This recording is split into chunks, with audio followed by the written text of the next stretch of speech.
treat everything as a performance. On The Bachelor, I just said it already, you're telling the people about your history of drugs, your depression. No, about No, it's an error in the biography. It's error in the biography. Total error, yeah. Can you explain a how it is? A writer wrote that, and I didn't approve it, so it's totally fictitious. Okay. But you're saying about your times being depressed and shut off. You know, Bachelor is somebody that maybe this idea of a confirmed bachelor in you know, like about 100 years ago, a name for a gay person was a confirmed bachelor. You know, the boy who will never marry in the family. And I guess I'm quite interested in those characters that they're almost like love anarchists in a way. They don't believe in love. You know, these spinster characters like Miss Havisham in Great Expectations, Charles Dickens, this woman that was going to marry, and she was in her wedding dress, and she was, you know, left at the altar, and she decided she was going to close herself off from the world and just live in a kind of dilapidated house with, you know, just like cobwebs as her best friend, you know, and I guess it's that was the place I was in.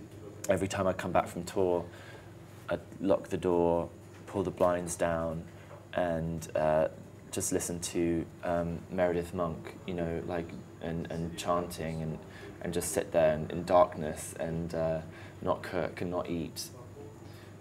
And you can only do that for so long before you realise you've gone a bit mad. So and you're not in a good place. So I had to grow up and help myself and start answering the phone again, you know, and get back into the world. But you know, I think if anyone has suffered from depression or heartbreak or exhaustion, there's just that moment where you've reached your lowest point and there's only one place to go, and that's back up again, you know.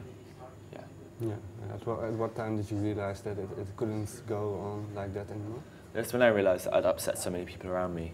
Yeah, like your family or friends, or? Yeah, both. You know, colleagues, everything, and just yeah, just given up. A part of me had just disappeared, like the sparkle in my eyes. You know, to wake up every day and it just was like a walking piece of dead meat. Really, I thought I just was like. Didn't feel anything, and I decided that I was unlovable, that no one would ever love me ever again. I guess I'm extremely dramatic, you know. So it's like, oh, no one will ever love me. I'm untouchable.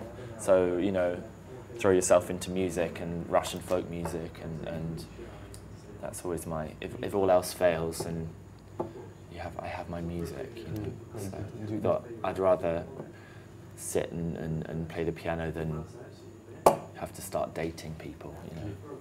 Yeah, so music is your final escape. Yeah, always. All that problems you faced, how did that shape the record?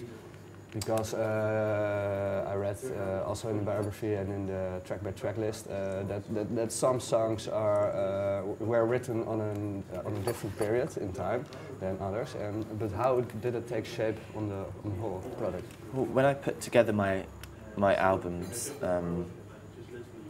I'm trying to collate, say, 14 experiences that I've had into and work out the best way of working out why they're like making a family of songs, you know, and going through each one and trying to create a world, like 13 songs, 14 songs, where they're all one. They might be one might have been written 6 years ago, one might have been written like the day before, but it's like a blood type. You work out, like, why are these songs about Bachelor?